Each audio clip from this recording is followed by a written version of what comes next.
You know, I'm watching this. I'm a fan of the old Invisible Man, the Dracula. How familiar were you with those classics and those stories? I wasn't too familiar with the Invisible Man, the classic one, but when I got the opportunity and read the script, I did my research and I found out that it was one of Universal's biggest monsters, and people love it and still love it to this day. So I'm glad to be a part of it, and I don't feel like we try to alter it in any way, but like just reimagine it and have a woman at the center of the film who was going through terrible things, but I think we were having a relevant conversation that will inspire a lot of people. I think so too, and I think it doesn't really beat you over the head. Exactly. We're not trying to be preachy about it. I feel like when women are going through situations like this, it's just a part of their life, unfortunately, and I think that's what Leigh wanted to do. Like, yes, this is a sci-fi film, but there's a woman who is struggling, and this is a part of her life, and she has to try to get out of the situation.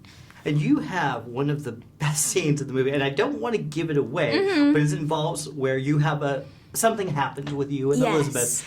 It's such a beautifully acted scene for all three of you, because this is a real thing, and you don't know from your perspective. How difficult was it to get into that mindset of this character? It was very difficult. I mean, to get emotional is not too hard for me. I think I was blessed with the talent to be able to get very emotional fast. But the physical part of it and really trying to imagine the unimaginable and really lay there on the floor and feel like somebody is beating me up and torturing me, but nothing is there. I can't work off of anything. It was tough, but I had a great time doing it, and I think it really sharpened my skills as an actress, so I'm appreciative to that too. Well, you do dramatic really well, I will say. Thank you. Especially after watching a season of Euphoria. Yes. You have some adventures. What is Leigh like? How did he kind of connect you to this character? Yeah, he's great. I mean, this is his element. He knows what he's doing when it comes to like the sci-fi horror realm, so I knew that this film would be in good hands, but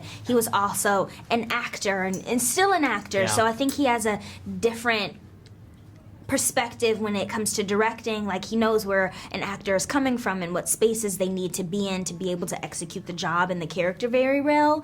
And he knows what he wants, but he also lets his actors have creative freedom, and I really appreciate that.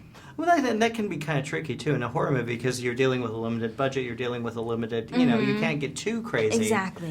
What was it like working with those two? I mean, the relationship that you three have. It's so cool. It's beautiful. Yes, to work with them, I mean, Elizabeth and Aldis are so amazing, and they are super talented, but I love the most that they're just really good people, and they have really great hearts, and we all have this, like, joking way about going about things, and I think that's what made the experience so comfortable. Is like we try to formulate bonds before we went on set, so it wouldn't feel so tense or like we were walking on eggshells. So to be able to work with them was an honor. Let me help you. You can't help me. Surprise.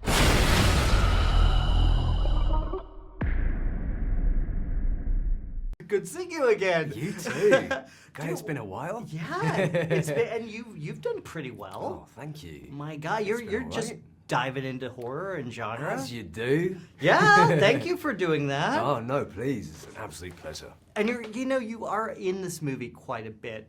I mean, obviously every scene you're in, kind of.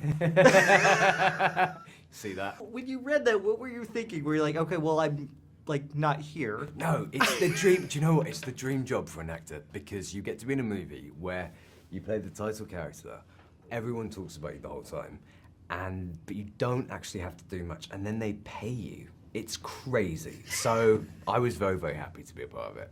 Well, the thing about this movie is that like it's hard enough to do a quote-unquote remake, but this isn't really a remake. This is a reinvention, I guess you could say. Well, I think it was really interesting as well. When I signed on to the project, I signed on because of the script, and I thought it was so.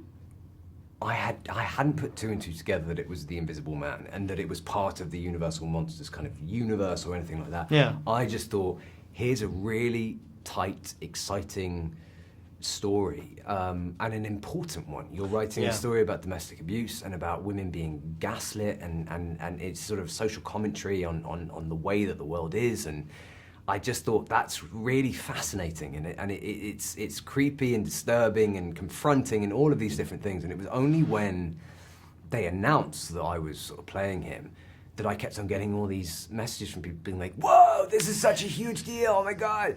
And I was like, "What? I don't." And it was only then, but I think it's a testament to Leigh that he's written something that is such a departure. He's grounded this story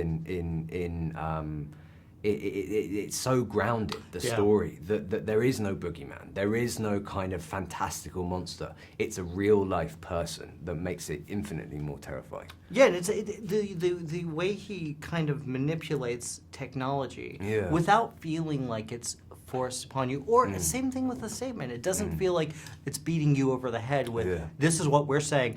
Yeah. It's a true testament to the script. Yeah, and I think that it's amazing because, you know, sometimes. Well, I feel that there's at no point is it exploited at all. It's a very truthful account of what, unfortunately, what women and men experience and have been through and still go through and have been going through. So it's I think to center your movie around that is a really powerful thing. Yeah, and you play mean. Really well, because you're nothing like that, by the way. You're the nicest guy in the world. I know, but it's the nice guys you got to watch out for. You right? see, it's always the nice guys you got to watch out for. So you're a troublemaker, basically. Oh, big time. All of this is an act. Well, what's next for you? I'm doing at the moment. I did a show last year for Netflix called The Haunting of Hill House, and so we're doing the second iteration of it. It's called The Haunting of Bly Manor. We can't wait for that. Thank you. Let me help you.